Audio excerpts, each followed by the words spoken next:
vape ni selamat? Tidak. Ya, kita kena clear dengan tu, jelas dengan tu. Ya, dan dia bukan alternatif selamat untuk berhenti merokok.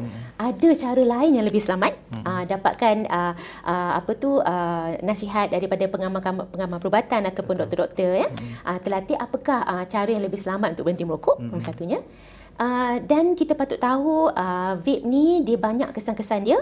Kesan jangka masa pendek ada, kesan jangka masa panjang pun ada. Tapi kita tahu vape ni baru berbanding dengan rokok yang telah ada daripada tahun sebelum Masihi lagi. Ya. Jadi bermakna apa benda yang baru ni? Kita tak tahu sebenarnya apa jangka masa panjang dia.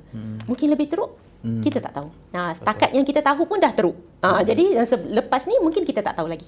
Okey. Jadi sekiranya berminat untuk berhenti, silalah. Lagi awal berhenti lagi bagus.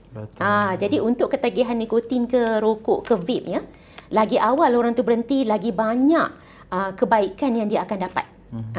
Dia punya kebaikan untuk turunkan risiko sakit jantung ke, risiko stroke ke, paru-paru tu, semua tu lagi awal dia akan dapat.